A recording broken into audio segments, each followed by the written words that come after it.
Sebenarnya kalau kita juga melihat dari sejarah, itu dulunya didukung oleh Amerika Serikat di tahun 50-an 60-an Hmm. ya. Karena melalui program untuk pengembangan teknologi nuklir di banyak tempat.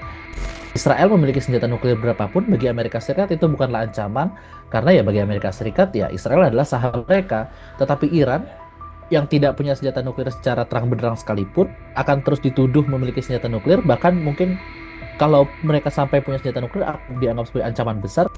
Apalagi kita melihat bahwa Amerika Serikat koalisinya besar, ya. Israel ini banyak koalisinya. Jika Israel diserang dengan nuklir ataupun Iran diserang dengan nuklir, mereka akan menggunakan koalisinya negara-negara yang pro terhadap posisi mereka untuk menggunakan senjata nuklir juga untuk pihak lawan. Meski gencatan senjata antara Israel dan namun, hal tersebut tak lantas membuat Teheran bernapas lega. Pemerintah Iran tetap memberlakukan status siaga untuk menghadapi potensi serangan dari pihak Israel yang selama ini kerap melanggar gencatan senjata. Di sisi lain, Iran juga melanjutkan pengayaan uranium meski mendapat tekanan dari banyak pihak. Lantas, apakah tindakan yang diambil Iran ini berpengaruh terhadap eskalasi Timur Tengah? Saya akan membahasnya bersama dosen hubungan internasional Universitas Islam Indonesia, Farhan Abdul Majid. Kita sapa terlebih dahulu, Pak Farhan, apa kabar? Alhamdulillah baik. Selamat siang juga, Mas. Baik, selamat siang juga Pak Farhan. Pak Farhan, sebagai pengantar, bagaimana Anda melihat 12 hari gempuran Iran terhadap Israel dan sebaliknya? Apakah hal ini bisa menunjukkan komitmen Iran untuk menjaga powernya atas Israel?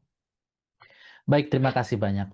Benar kita melihat dalam beberapa waktu terakhir, 2 pekan terakhir, adanya eskalasi konflik di kawasan Timur Tengah, khususnya terkait dengan bagaimana Iran dan Israel satu sama lain saling menyerang. Dan ini bermula dari serangan Israel kepada Iran, kemudian Iran membalasnya kembali dengan serangan balasan begitu ya di eh, beberapa fasilitas yang ada di fasilitas militer yang ada di Israel begitu ya, termasuk di ibu kota Israel di Tel Aviv.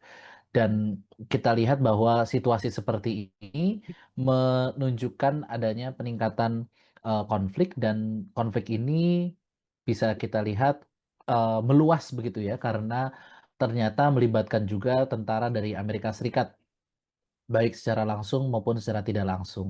Eh, dan di Iran sendiri, bagian-bagian yang diserang itu banyak yang merupakan fasilitas militer, termasuk diantaranya juga fasilitas pembangkit listrik tenaga nuklirnya. Dan ini memperlihatkan ada gejolak, namun kita beberapa waktu lalu kedua belah pihak sudah siap untuk melakukan ceasefire, gencatan senjata. Tetapi perlu diingat juga bahwa yang namanya gencatan senjata bukan berarti perang itu berakhir, tapi masih dalam kondisi siaga satu sama lain.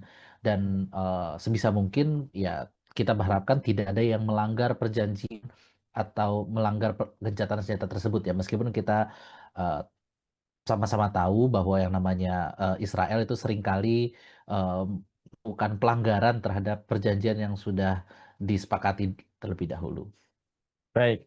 Lalu ini kedua negara, baik Israel maupun Iran kan sama-sama saling mengklaim menang dalam pertempuran yang berlangsung selama 12 hari ini. Kalau dari penilaian Pak Farhan sendiri bagaimana? Apakah bagaimana keberhasilan dari pihak Iran maupun pihak Israel atau kegagalan dari kedua pihak ini?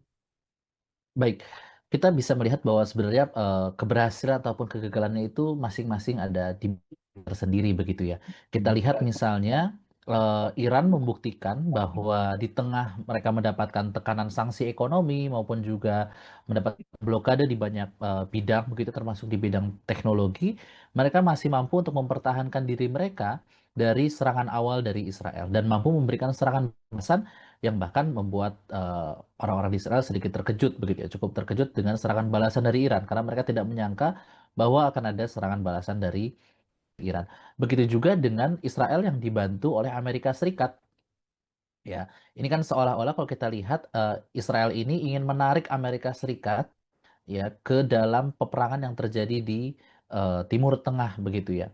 Setelah kemarin dalam genosida yang berlangsung di Palestina hingga hari ini Amerika Serikat belum mau untuk terjun langsung. Kita lihat ini barangkali semacam panggilan kepada Amerika Serikat untuk ikut dalam pertempuran di Timur Tengah. yang itu tampaknya diharapkan oleh Presiden Israel Netanyahu begitu ya, karena dia mulai mendapatkan tekanan juga baik dari publik internasional maupun dari publik domestiknya sendiri. Dan kita lihat bahwa dalam kondisi seperti itu, kemarin memang ada dugaan juga dari pesawat pengebomnya Amerika Serikat begitu ya di Iran, beberapa fasilitas nuklirnya, beberapa fasilitas militernya juga diserang oleh pasukan yang koalisinya Amerika Serikat dengan Israel, dan Iran pun membalas dengan beberapa pangkalan militernya Amerika di kawasan Timur Tengah termasuk di Qatar dan beberapa negara Timur Tengah lainnya. Ini kita melihat bahwa oke, kalau mungkin kita tidak bisa menjudge apakah berhasil, siapa yang berhasil siapa yang gagal, tapi kita bisa lihat juga bahwa dengan adanya ceasefire ini sebenarnya mereka seperti dalam eh, kondisi yang ya sama-sama harus menahan diri, sama berimbang, dan dengan kekuatannya masing-masing. Tapi kita lihat bahwa betapapun Israel dibantu oleh Amerika Serikat, tetap pertama Amerika Serikat tidak mau membantu full secara penuh, tapi di sisi lain juga Iran bisa mempertahankan diri sekaligus juga memberikan serangan balasan meskipun juga kita tidak yakin ini kemarin itu sudah dalam bentuk eskalasi tingkat penuh begitu ya. Oke. Tapi kalau dilihat dari skala kerusakan, jumlah korban, jumlah jenderal yang tewas, apakah ini kemudian bisa dinilai ada pihak yang menang dan kalah, atau tetap masih sangat sulit untuk menentukan pihak mana yang berhasil dan pihak mana yang kalah, Pak Farhan? Iya, memang kalau misalkan dalam melihat dari jumlah eh, tentara atau jenderal yang tewas dalam serangan, memang Iran kehilangan banyak jenderalnya termasuk juga orang-orang ahli di bidang nuklir begitu ya. Tetapi dalam peperangan kan menang atau kalah itu tidak sesederhana itu. Menang atau kalah itu bisa dilihat juga bagaimana dia apakah salah satu pihak mau tunduk terhadap pihak lain yang menyerang begitu ya. Dan kenyataannya kan tidak juga. Jadi tidak bisa kita simpulkan secara sederhana, oke mereka kalah karena banyak jenderalnya yang gugur, karena banyak ahli-ahli yang gugur. Tapi kita lihat bahwa perang itu kan tujuannya untuk penaklukan atau untuk pengendalian pihak lawan begitu. Tapi sampai hari ini Iran masih tetap tidak mau tunduk atau tidak mau dalam kendali eh, tatanan di Timur Tengah yang dikontrol, yang diinginkan oleh Israel untuk mengontrolnya begitu. Oke, yang paling menjadi sorotan dalam konflik 12 hari ini adalah fasilitas nuklir Iran, Pak Farhan. Mungkin publik Ya. juga perlu tahu apakah memang ada tanda-tanda yang mengarah pada Iran untuk memproduksi senjata nuklir. Mengingat ini bagi Barat ini menjadi sebuah ancaman sehingga mereka tidak ingin, bahkan Presiden Donald Trump berkali-kali mengatakan bahwa Iran tidak boleh punya senjata nuklir. Pernyataan yang disampaikan berulang kali. Apakah memang sedianya ada tanda-tanda bahwa Iran ini akan mengembangkan senjata pemusnah massal? Baik, yang pertama-tama kita harus melihat lagi dari sisi sejarah historis begitu ya. Dulu ketika Hmm. Perang Irak, Amerika Serikat kan menuduh Irak memiliki senjata pemusnah massal begitu ya, sehingga Hmm. mereka menjalankan serangan full darat dan udara begitu ya, yang bahkan meluluh lantahkan Irak sampai dengan hari ini, yang belum bisa recovery seperti sedia kala. Dan ternyata hingga hari ini kita belum melihat buktinya bahwa mereka benar-benar punya senjata pemusnahan massal itu. Dan eh, kita khawatir juga bahwa yang dituduhkan Amerika Serikat terhadap Iran itu pun seperti yang mereka lakukan ketika dulu menuduh Irak. Hmm. Itu di satu sisi. Meski di sisi yang lain kita juga harus melihat bahwa Iran sampai hari ini sudah memiliki senjata apa bukan senjata ya, memiliki fasilitas reaktor nuklir, fasilitas Hmm. pembangkit listrik tenaga nuklir sekaligus juga untuk uraniumnya. Hmm. Yang sebenarnya kalau kita juga melihat dari sejarah itu dulunya didukung oleh Amerika Serikat di tahun 50-an 60-an Hmm. ya. Karena melalui program untuk pengembangan teknologi nuklir di banyak tempat. Nah, sayangnya pada tahun 79 kan ada revolusi Islam Iran yang kemudian membuat posisi Iran dan Amerika Serikat ini saling berhadapan satu sama lain. Hmm. Sehingga Amerika Serikat tidak lagi mendukung program nuklir di Iran dan cenderung mencurigai bahwa Iran ini jangan-jangan tidak hanya membuat eh, untuk pembangkit listrik, tetapi Hmm. juga untuk senjata yang sampai hari ini eh, belum bisa dibuktikan secara pasti oleh pihak Barat begitu ya, Amerika Serikat terutama. Dan dari pejabat-pejabat Iran juga kita melihat bahwa mereka menyangkal bahwa mereka memiliki senjata pemusnah massal seperti yang dituduhkan. Mereka memang punya teknologi nuklir untuk pembangkit listrik tenaga nuklir, tetapi mereka menyangkal bahwa adanya senjata nuklir. Justru yang secara terang benderang memiliki senjata nuklir di kawasan Timur Tengah adalah Israel itu sendiri begitu ya. Itu kan seperti apa ya namanya, ya, seperti tidak mau orang lain itu punya senjata yang sama, padahal Israel sendiri punya senjata nuklir itu dan itu terang-terangan ada begitu ya, diakui juga. Dan kita lihat begitu kalau dari perspektif keilmuan sebenarnya bukan masalah senjata nuklirnya kan. Yang lebih bermasalah itu adalah persepsi kita terhadap si pemilik senjata nuklir tersebut.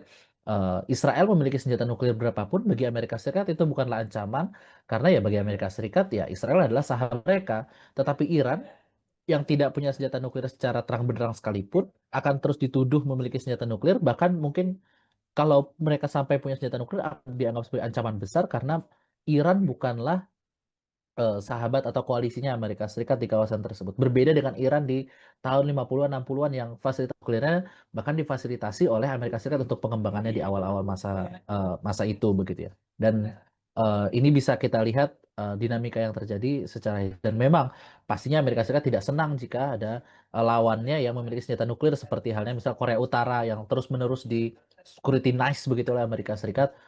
Oh, program nuklir Anda ini berbahaya, mereka memiliki ini. Padahal kalau kita lihat senjata nuklirnya, mereka pun tidak sedahsyat atau sebesar yang dimiliki oleh Amerika Serikat, begitu ya. Oke, berarti kalau kita tarik kesimpulan, berarti Amerika Serikat ini menerapkan standar ganda, begitu ya? Kalau Iran itu tidak boleh punya senjata nuklir, tapi kalau Israel boleh. Begitu Pak Farhan? Ya bisa kita lihat karena ada perbedaan persepsi siapa lawan dan siapa kawan. Sehingga Hmm. tadi mereka menganggap kalau itu dimiliki oleh lawan ya menjadi berbahaya dan dimiliki oleh kawan Hmm. tidak apa-apa. Dan masalahnya yang sudah terbukti memiliki senjata nuklir kan ya kawannya mereka sendiri di kawasan Timur Tengah yakni Israel, bukan lawannya mereka di kawasan Timur Tengah. Kurang lebih begitu. Oke. Lalu Iran ini kan tetap menegaskan akan melanjutkan pengayaan uranium seperti itu. Meski ada klaim dari Amerika Serikat bahwa fasilitas nuklirnya ini sudah dihancurkan. Tapi Iran mengklaim bahwa stok atau pasokan uraniumnya masih utuh dan tetap akan dilanjutkan untuk proses pengayaannya. Lalu apakah tindakan Iran ini akan berdampak juga pada eskalasi di Timur Tengah? Iya, ketika sebuah negara memiliki fasilitas nuklir, biasanya mereka tidak akan secara terang-benderang menjelaskan seberapa besar yang mereka miliki begitu ya. Ada sebagian yang mungkin tidak mereka publikasikan, tetapi di saat yang sama kita perlu lihat bahwa Iran sendiri pun mereka kan tergabung dalam IAEA itu ya, International Hmm. Atomic Energy Agency, ya agensi internasional untuk energi atom termasuk di dalamnya adalah teknologi nuklir. Dan memang kita mendengar kabar beberapa waktu lalu Presiden IAEA ini tidak boleh berkunjung ke Iran untuk sementara waktu, ya. Dan itu bisa menjadi sinyal yang apa namanya mengirimkan sinyal kepada Amerika Serikat bahwa selama ini kami sudah diawasi oleh IAEA dan kalian tetap mempermasalahkan, begitu kan ya. Kemudian sekarang ketika eh, kalian terus mempermasalahkan ya sudah kita tutup dulu untuk sementara waktu. Ya, dan jika itu terus berlanjut, bisa kita eh, perhatikan bahwa Amerika Serikat akan semakin merasa tidak nyaman dan bisa jadi mereka akan eh, terus menekan Iran seperti selama ini. Karena kita lihat, kita ingat misalnya pada masa periode pertama Presiden Donald Trump dulu, Amerika Serikat kan sempat eh, sebelumnya Amerika Serikat itu punya semacam dialog dengan Iran untuk masalah nuklirnya. Kemudian justru Trump sendiri yang mundur dari dialog tersebut. Ya itu kan sebenarnya kan dalam strategi begitu ya ketika Anda punya kesempatan untuk berdialog dengan lawan ketika kesempatan dialog itu Anda sendiri yang tutup ya justru Anda kehilangan akses informasi atau akses untuk bisa berdiskusi langsung dengan orang yang Anda anggap sebagai lawan itu. Dan sekarang Donald Trump di periode kedua awalnya ingin mencoba membangun kembali jembatan yang dulu dia tarik begitu ya, tapi keburu ada perang Israel dan Iran ini kurang lebih begitu. Oke. Tapi Anda melihat bahwa Iran ini berhak ya untuk melarang Badan Pengawas Atom PBB untuk melakukan em, peninjauan atau pengawasan seperti itu. Apakah ini justru akan berdampak akan semakin bertambah besarnya tingkat tuduhan dari Barat bahwa jangan-jangan ada senjata nuklir yang nanti akan dibikin. Apakah Anda melihatnya Iran punya hak untuk melarang Badan Pengawas Atom PBB? Di satu sisi, kalau kita Hmm. melihat dari perspektif kedaulatan, ya memang Iran berhak untuk melakukan apapun karena itu kan wilayah kedaulatannya dia, begitu ya. Hmm. Tetapi di sisi yang lain, itu kan seperti menutup saluran berkomunikasi Hmm. antara Iran dengan pihak-pihak yang selama ini mencurigainya Iran. Yang selama ini bisa mereka dengan mudah katakan, toh ini IAEA, institusi yang dibuat oleh Barat, mereka bisa punya akses ke sini selama aman-aman saja. Ketika mereka menutup akses tersebut ya bisa membuka kecurigaan yang lebih besar dan kecurigaan yang lebih besar itu bisa menjadi senjata lagi oleh Amerika Serikat untuk menuduh Iran dengan tuduhan yang lebih kuat. Oke. Lalu terkait program nuklir ini kan Rusia terakhir kali juga terus mengatakan akan terus menjalin kerjasama dengan Iran terkait nuklir. Kalau dari kacamata Pak Farhan atau penilaian Anda ini apakah memang berbahaya? Padahal meskipun Iran sudah berulang kali menekankan bahwa program nuklir ini untuk tujuan damai, nggak ada sama sekali untuk tujuan yang mengarah kepada pembuatan senjata nuklir. Baik, memang senjata mohon maaf, teknologi nuklir ini kan tidak semua negara punya begitu ya. Hmm. Hanya sebagian kecil negara di dunia memiliki teknologi untuk pengembangan fasilitas nuklir untuk kebutuhan apapun ya, Hmm. untuk kebutuhan pembangkit listrik yang damai ataupun tadi kebutuhan untuk persenjataan. Dan Hmm. Rusia merupakan salah satu negara yang punya fasilitas kedua-duanya ya. Dia punya fasilitas untuk pembangkit listrik maupun untuk persenjataan. Dan Iran sampai saat ini yang mereka klaim hanya untuk pembangkit listrik. Nah, memang di satu sisi pembantuan teknologi kan berguna begitu ya bagi Iran yang selama ini masih diblokade oleh pihak Barat untuk mengakses banyak hal termasuk di antaranya teknologi. Tapi di sisi yang lain menerima eh, tawaran Rusia tersebut bisa menjadi sinyal ya sinyal yang barangkali akan membuat sentimen negatif yang semakin besar lagi bagi kalangan Amerika Serikat maupun negara koalisinya Amerika Serikat dan khususnya Israel yang ada di Timur Tengah begitu ya. Dan bisa jadi Israel akan kembali memancing peperangan baru, memancing eskalasi konflik yang baru dan itu kan bisa menjadi eh, apa namanya sumber destabilisasi lagi di kawasan Timur Tengah begitu. Oke. Em, ikan berarti memang memang belum jelas ya. Mungkin klaim dari Iran memang tidak ada em, apa namanya proses pembuatan senjata nuklir dari pengayaan uranium ini. Klaim dari pihak Iran demikian. Tapi kalau melihat situasi dan tekanan yang semakin masif dari Israel dan Amerika Serikat, banyak sekali ancaman-ancaman dan juga tuduhan yang terus dilontarkan terhadap Iran, apalagi Presiden Donald Trump yang berulang kali bahkan menyatakan bahwa Iran tidak boleh punya senjata nuklir. Ini kan justru juga membuat Iran semakin tertekan dan terancam. Apakah ada potensi, Pak Farhan, untuk Iran ini sebenarnya membuat senjata nuklir jika ini terus terus ditahan atau terus ditekan oleh pihak Barat? Tentu kalau yang namanya potensi selalu ada begitu ya bagi Hmm. Iran untuk menggeser fokus fasilitas nuklirnya dari untuk damai untuk pembangkit listrik menjadi senjata. Tetapi kan proses tersebut tidak bisa memakan waktu singkat. Ya. Itu kan Hmm. bukan proyek yang bisa dikerjakan dalam waktu satu malam begitu atau bahkan seminggu setahun begitu pun sangat sulit tampaknya. Apalagi dengan teknologi yang Iran sendiri sampai saat ini masih diblokade begitu kan. Ya. Jadi banyak tidak mempunyai akses banyak terhadap teknologi-teknologi eh, nuklir apalagi bidang persenjataan. Tentu tadi saya katakan tidak menutup kemungkinan tapi di satu sisi yang lain ya itu proses yang tidak mudah dan tidak sebentar begitu ya.